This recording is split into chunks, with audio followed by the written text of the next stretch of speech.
இப்போ ECR OMR செம்ம connect. Stepstone secret plot near Kovalam ECR. Beach resort plot just 24 lakhs ல. Launching offerல plot வாங்குங்க 5 lakhs profit.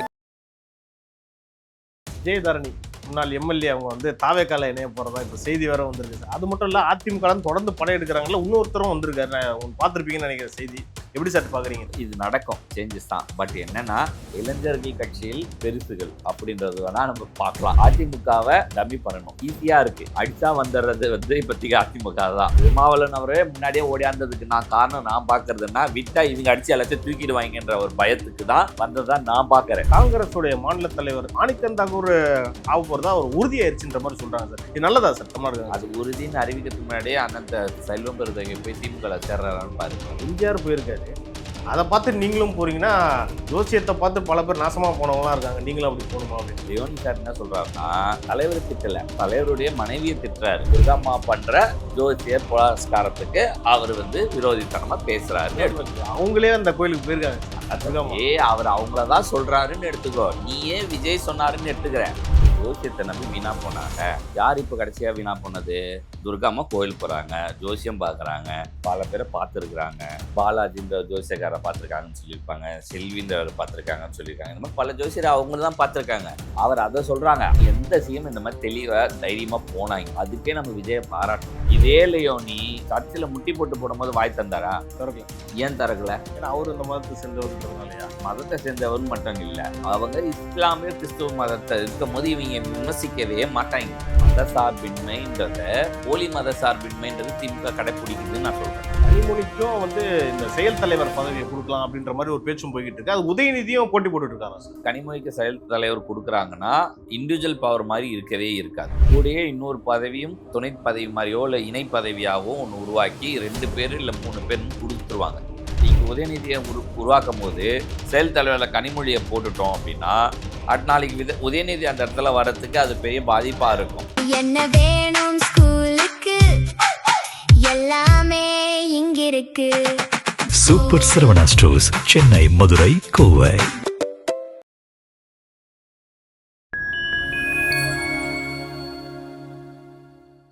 நேயர்களுக்கு வணக்கம். இன்றைய சீக்கே டாக் நிகழ்ச்சியில் பல்வேறு அரசியல் மற்றும் சமூக நிகழ்வு குறித்து உங்கள் சீக்கேவோடு பேசவிருக்கிறோம். வாருங்கள் நிகழ்ச்சிக்குள் செல்லலாம். சார் வணக்கம் சார். வணக்கம் தேவா. ஜெயதரணி முன்னாள் எம்எல்ஏ அவங்க வந்து தாவேக்கால இணைய போறதா இப்போ செய்தி வேற வந்திருக்கு சார். அது மட்டும் இல்ல அதிமுக தொடர்ந்து படம் எடுக்கிறாங்கல்ல, இன்னொருத்தரும் வந்திருக்காரு. நான் பார்த்துருப்பீங்கன்னு நினைக்கிற செய்தி எப்படி சார் பாக்குறீங்க? இது நடக்கும், சேஞ்சஸ் தான். பட் என்னன்னா, இளைஞர்கள் கட்சியில் பெருசுகள் அப்படின்றது வேணா நம்ம பார்க்கலாம். நல்லா இருக்கு. நான் தமிழில் வச்சுக்கிறேன். வந்து என்ன அடிக்க போறாங்க. பட் என்னன்னா, சரி இப்போதைக்கு அதிமுகவை டம்மி பண்ணணும், அதுல எந்த மாற்றம் கிடையாது. அதாவது குறைக்க வேண்டிய கட்டம் ஈஸியா இருக்கு. அடிச்சா வந்துடுறது வந்து இப்போதைக்கு அதிமுக தான். அதனால திருமாவளவன் அவரே முன்னாடியே ஓடியாந்ததுக்கு நான் காரணம் நான் பாக்குறதுன்னா, விட்டா இவங்க அடிச்சு எல்லாத்தையும் தூக்கிடுவாங்கன்ற ஒரு பயத்துக்கு தான் வந்ததான் நான் பாக்குறேன். ஓகேவா? அந்த மாதிரி அதிமுகவுக்கும் நடக்குது. ஸோ அதுல வரவேற்க வேண்டிய சொன்னா, விஜயதாரணி பாஜகல இருந்து வராங்க. இந்த மாதிரி மாற்றங்கள் நடக்கும். எதிர்கால பாஜக காங்கிரஸ்ல இருந்து பாஜக வந்தது அவங்க எதிர்காலத்துக்காக தான். பட் இந்த சீட்டு இந்த மாதிரி விஷயங்கள், இந்த உட்கட்சி பிரச்சனைகள்னால அவங்களால இருக்கு. அதனால அவங்க இங்க வர்றது ஒரு விதத்துல வரவேற்க வேண்டிய விஷயமா தான். கொஞ்சம் மெச்சூர்ட் பொலிட்டிஷியன்ஸ் இருக்கிறதும் நல்லதுதான். Okay sir. அடுத்தபடியா காங்கிரஸுடைய மாநில தலைவர் நம்ம ஏற்கனவே பேசியிருக்கோம் பல வாட்டி. இப்போ மாணிக்கம் தாக்கூர் ஆக போறதா ஒரு உறுதியாயிருச்சுன்ற மாதிரி சொல்றாங்க சார். இது நல்லதா சார்? தமிழ்நாடு அது உறுதின்னு அறிவிக்கிறதுக்கு முன்னாடியே அந்த செல்வம் பெருந்தகை போய் திமுக சேர்றான்னு பாருங்க. அது சேர்ந்தா இது கன்ஃபார்ம் ஆயிடும். இல்ல இன்னொரு சைடு ஜோதிமணியும் சொல்லிட்டு இருக்காங்க. அவங்க பேர் ஜோதிமணி வந்து ராகுல் காந்தியோட லாபியில இருக்காங்க. பட் என்னன்னா, கொஞ்ச நாள் இப்போ கடைசி பல ஆண்டுகள்ல ரொம்ப சைலண்டா தான் ஆயிட்டாங்க. அந்த வயலண்ட் இல்லை. இந்த இதை வந்து டிவிக்கு அந்த ஒரு மொமெண்ட்டை கிரியேட் பண்ணி விட்டது மாணிக்க தாகூர். ஸோ இப்போ லைம்லைட்ல மாணிக்க தாகூருக்கான வாய்ப்பு அதிகமாக தான் நான் பார்க்குறேன். சார், முதலமைச்சர் திரு விஜய் அவர்கள் அந்த கோயிலுக்கு போயிருந்தார்ல சார், கர்நாடகாவில் மூகாம்பிகை அம்மன் கோயில். அதை வந்து விமர்சிச்சு திமுக ஒருத்தர் பேசியிருக்காரு, லியோனி. அந்த காட்சியை கூட நீங்க பார்த்துருப்பீங்கன்னு நினைக்கிறேன். ஏன் இப்படி கேவலமான விமர்சனத்தெல்லாம் வைக்கிறாங்கன்னு நினைக்கிறேன். என்ன விமர்சிச்சாருன்னு சொல்லு. அதாவது எம்ஜிஆர் போயிருக்காரு, அதை பார்த்து நீங்களும் போறீங்கன்னா, ஜோசியத்தை பார்த்து பல பேர் நாசமா போனவங்களாம் இருக்காங்க. நீங்களும் அப்படி போகணுமா அப்படின்னு. அவர் அது வந்து விஜயை பார்த்து சொல்லலை, திரு மு க ஸ்டாலினை பற்றி சொல்றாரு, துர்காமாவை பற்றி சொல்றாரு. தலைவரை பார்த்து அப்படி சொல்லலாமா? தம்பி, அவர் என்ன சொன்னாரு? ஜோசியத்தை நம்பி வீணா போனாங்க, யார் இப்போ கடைசியாக வீணா போனது? துர்காம்மா கோயில் போகிறாங்க, ஜோசியம் பார்க்குறாங்க, பல பேரை பார்த்துருக்குறாங்க. பாலாஜின்ற ஜோசியக்காரரை பார்த்துருக்காங்கன்னு சொல்லியிருப்பாங்க, செல்வின்றவரை பார்த்துருக்காங்கன்னு சொல்லியிருக்காங்க. இந்த மாதிரி பல ஜோசியர் அவங்கள தான் பார்த்துருக்காங்க. அவர் அதை சொல்கிறாங்க. அதாவது லியோனி சார் என்ன சொல்கிறாருன்னா, தலைவரை திட்டலை, தலைவருடைய மனைவியை திட்டுறாரு. இவங்க ஜோசியம் பார்த்ததுனால தான் என் தலைவர் வீணா போயிட்டாரு. தலைவர் மனைவி திட்டா தலைவரே திட்டின மாதிரில தம்பி, அது அப்புறம் அவர் எப்போதான் குறை சொல்றது? நீங்க என்ன பண்றீங்க? தொண்டர்கள்ல இருக்க மாவட்ட செயலாளர் மந்திரி மேல குறைலாம் சொல்ல சொல்லி லெட்டர் சொன்னீங்க. நான் தலைவரி மேலே ஒரு குறை இருக்குது, நான் எப்படி சொல்றது? குமுறல். அந்த குமரலை நான் இப்படி சொல்றேன், அப்படிதான் நீ எடுத்துக்கணும். நீ அது இவர் டிவிகே தலைவர் விஜய்க்கு சொன்னாரு, அதிமுக தலைவர் சொன்னாங்க, ஜெயலலிதா சொன்னாங்களாம் எடுத்துக்கூடாது. அவங்க தலைவர் அவங்க வீட்டில் அவங்க அம்மா அந்த துர்காம்மா பண்ற ஜோசியர் புரஸ்காரத்துக்கு அவர் விரோதித்தனமா பேசுறாருன்னு எடுத்துக்கோ. அவங்களே அந்த கோயிலுக்கு போயிருக்காங்க சார். அவர் அவங்களதான் சொல்றாருன்னு எடுத்துக்கோ. நீயே விஜய் சொன்னாருன்னு எடுத்துக்கிற, புரியுதா? அவர் சொல்லும் போது விஜய் ஊர்க்கா மாதிரி தொட்டுக்கிறாரு, மெயின் கண்டென்ட் வேற எங்கேயோ. சரியா? இன்னொன்னு சுதந்திரம் நம்ம ஷார்ட்ஸ்லேயுமே பேசிட்டோம். ஆர்டிகல் 32 சாரி 29 28 ரிலீஜன் சம்மந்தப்பட்டதெல்லாம் என்ன சொல்லுதுன்றதை நம்ம ஏற்கனவே பதிவு பண்ணியிருக்கோம். அவங்கவுங்க விருப்பம், கட்டாயப்படுத்தி தான் செய்ய முடியாது. மத சுதந்திரம் கட்டாயப்படுத்தி தான் செய்யக்கூடாது. ஒரு சிஎம், இது எந்த சிஎம் இந்த மாதிரி தெளிவாக தைரியமாக போனாங்க, ஓகேவா? அதுக்கே நம்ம விஜயை பாராட்டணும். ஜெயலலிதாவுக்கு பிறகு, அதாவது ஜெயலலிதாவாவது ஹிந்து கோயிலுக்குள்ளே போனாங்க, கிறிஸ்தவரது அந்த அருமை இதுன்னு ஏதோ ஒன்று டிசம்பரில் நடக்கும், அதுக்கும் நோன்பு திறக்கிறதுக்கு ஒன்று, இந்த 2 போவோம். மீதி கோயிலுக்கு போகிறதுக்கு என்றைக்குமே அந்தம்மா போவாங்க. அதாவது கோவிலுக்கு சாதாரணமாக போகிறத என்றைக்குமே அவங்க அதை பாதிப்பாக பார்க்கல. அந்த மாதிரி விஜய் அவரும் அப்படி தான் செயல்படுறாருன்னு நீ எடுத்துக்கலாம், ஓகேவா? நீ அது எந்த ஒரு நான் பார்க்கல. இருக்கட்டும் பாரு, என் நம்பிக்கைக்கு நான் போறேன். எனக்கு சில இப்போ நான் மக்கள் எல்லாருக்கும், தமிழ்நாட்டு மக்கள் என்னை நம்பி ஓட்டு போட்டிருக்காங்க, அவங்களுக்கு நான் நம்பிக்கையா இருக்கேன். எக்ஸாம்பிள் வச்சுக்கோ, அவங்க நம்பிக்கையை நிறைவேற்றுவன் பல பேர் பேசுறாங்க, கொள்றாங்க, அவங்களுக்கு நான் நம்பிக்கையா இருக்கேன். எனக்கு ஒரு நம்பிக்கை வேணுமே, எனக்கு ஒரு பிடிப்பு இருக்குமே, எனக்கு ஒரு தைரியம் வேணும் இல்லையா? அது எங்கோ ஒரு இடத்துல எனக்கு கிடைச்சா சப்போர்ட் கொஞ்சம் பேரண்ட்ஸ் கிட்ட இருந்து கிடைக்கும், அப்பா அம்மா கிட்ட கொஞ்சம், நம்ம சுத்தி இருக்கிறவங்க கிட்ட இருந்து கிடைக்கும். தனியா அது இல்லாம ஒரு ஸ்பிரிச்சுவலா ஒரு தேரட்டும், இதெல்லாம் என்ன தப்பு இருக்கு? ஆனா அதுக்கு என்ன சொல்றாங்கன்னா, இதே லியோனி சர்ச்சில் முட்டி போட்டு போடும்போது வாய் தந்தாரா? திறக்கல. ஏன் திறக்கல? ஏன்னா அவர் அந்த மதத்தை சேர்ந்தவர்ன்றதுனாலயா? மதத்தை சேர்ந்தவர் மட்டும் இல்ல, அவங்க இஸ்லாமிய கிறிஸ்துவ மதத்தை இருக்கும் போது இவங்க விமர்சிக்கவே மாட்டாங்க. யாரு? திமுக காரங்க. நீ எப்பவுமே இந்த 2 மதத்தை விமர்சிக்கிறதுக்கானா முன்னாடி வரவே மாட்டாங்க. திமுக மட்டும் இல்ல, விடுதலை சிறுத்தைகள் மேற்கொண்டு சேர்த்துக்கலாம், கம்யூனிஸ்ட் எல்லாமே. இவங்கெல்லாம் ஒருதலை பட்சமான அரசியல் இதுல. ஸோ இவங்க இங்க வரவே மாட்டாங்க. சரி, நான் இப்போ நீ விமர்சிச்சிருந்தா நீ அன்னைக்கு விமர்சிக்கணும், கரெக்டா? துர்காம்மா போனப்போ அந்த அம்மா போய் உட்காந்து பேசு. நான் துர்காம்மா காளிகாம்பா கோவில்ல பக்கத்துல உட்காந்து சாமி கும்பிட்டுருக்கோம் 1/2 மணி நேரம், புரியுதா? அந்த கோவில்ல நடக்கும். அவங்க எவ்வளவு தடவை, நம்ம அண்ணன் சேகர் பாபு 108 தடவை சுத்துவாரு காளிகாம்பா கோவில பிரகாரத்தை. என்னது உனக்கு எங்கயா இதெல்லாம் யாரும் தெரியாது, இதெல்லாம் நான் நேரடியா பாக்குறவன், எனக்கு தெரியும்ன்றேன். அப்ப லியோனி அப்பெல்லாம் என்ன பண்ணிருப்பாரு? அவருக்கு அப்ப தெரியாது, அம்னீஷியா இல்லைன்னா அவருக்கு அது தெரியாது, அந்த மாதிரி சொல்லிக்கலாம், புரியுதா? அது இல்லாம விஜய் அவர் அன்னைக்கு நீ கண்டிச்சிருக்கிற, இல்லை நான் வேற விஷயத்த மத சார்பு வரும்போது நீ அதை கண்டிக்கிறேன்னா அதை நீ பேசுறது சொல்ல போனா சார், ஒரு மதச்சார்பின்மையா அவங்க ஃபாலோ பண்றாங்கன்னா, ஒரு சிறுபான்மை முதல்வரா இருக்கவர் ஒரு இந்து கோயில் போறாருன்னா பாராட்டும். மத சார்பின்மைன்றத, போலி மத சார்பின்மைன்றது திமுக கடைப்பிடிக்குதுன்னு நான் சொல்றேன், புரியுதா? இவர் மத சார்பின்மைன்றத பேசவே இல்லைன்ற. மத சிறுபான்மையருக்கு நான் பாதுகாப்பாகவும் இருப்பேன்னு, நான் அதுக்காக இந்து மதத்தை நான் இழிவுபடுத்துறதோ குறை சொல்றதோ நான் செய்யலைன்ற. நான் இந்து மதத்தை நெத்தியில வைக்கிறத நேரடியா பண்ணிட்டாரு, புரியுதா? இது ஒரு நான் ஒரு டிப்பிக்கலான ஒரு வித்தியாசமான முதலமைச்சரை இந்த விஷயத்துல நான் பார்க்க, எம்மதமும் சம்மதம்ன்றத காட்டுறத இருக்கு. அதனால அதை நம்ம விமர்சிக்கிறது, நீ என்னன்னா தமிழ்நாட்டு நம்ம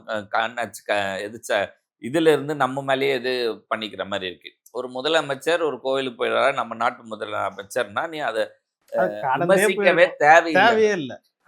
ஒரு கிரிட்டிசைஸ் பண்ணி ஒருத்தர் குறைக்கிறேன்னா நீ என்ன மரியாதை கொடுக்குது? எதுக்கெல்லாம் பேச? உனக்கு வேற பேசுறதுக்கு வாய்ப்பு இல்லையா? தெளிவா ஒரு விஷயத்த நடந்திருக்கு நேற்று. அந்த தோல்விக்கான கல ஆய்வுன்ட்டு ஒரு விஷயத்த சொல்லியிருக்காங்க சார். அது என்ன சொல்லியிருக்காங்கன்னா, பல மாவட்ட செயலாளர்கள் எங்க பேச்சை கேட்கல, கீழே இருக்க தொண்டர்கள் பேச்சை கேட்கலன்ற சொல்லியிருக்காங்க. இப்ப லியோனி பேசுறதெல்லாம் பார்த்தா அவங்களோட இப்ப தெரியுது எவ்வளவு தோல்விக்கான முக்கியமான காரணம் வெளியிலேயே தெரியுது.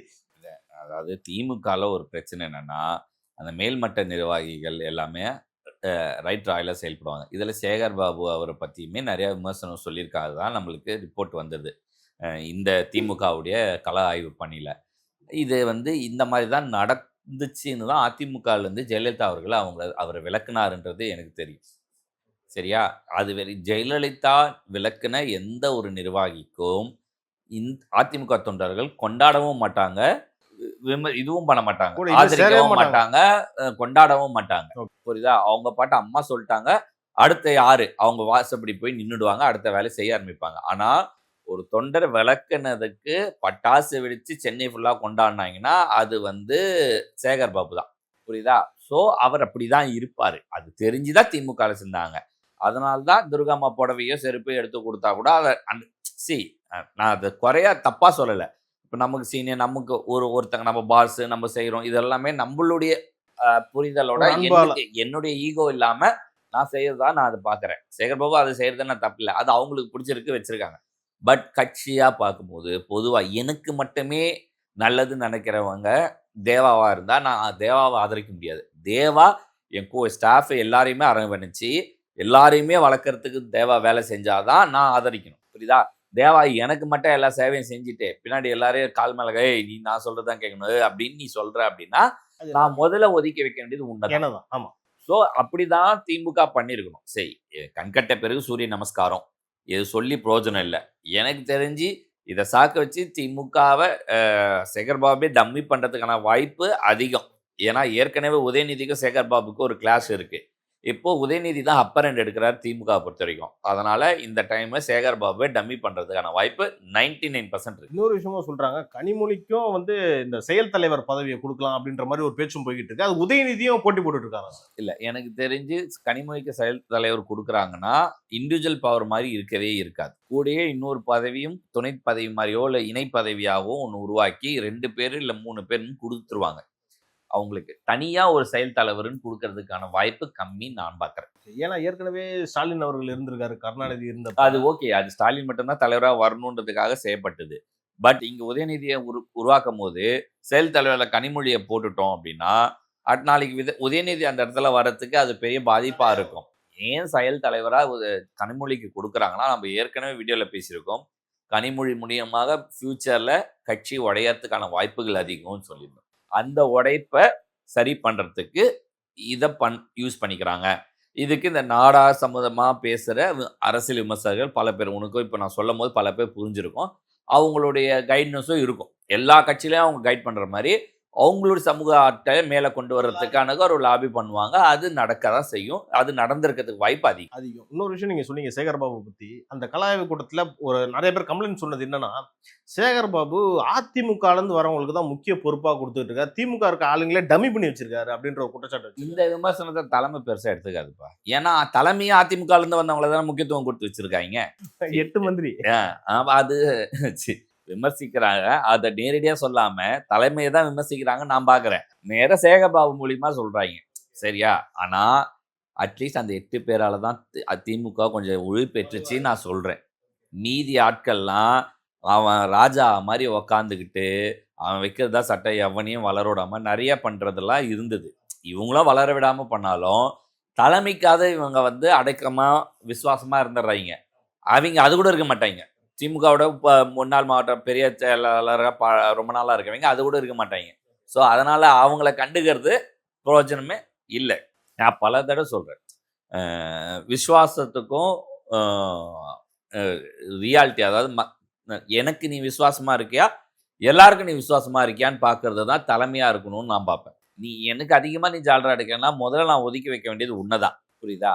அது அவங்க புரிஞ்சுக்கிட்டு செய்கிறாங்களா செய்யட்டும், இல்லைன்னா விடட்டும். அதை பற்றி நமக்கு ஓகே சார், பல விஷயங்களுக்கு நீங்க பதில் சொன்னீங்க. உங்க நேரத்துக்கும் கருத்துக்கும் நன்றி. நன்றி.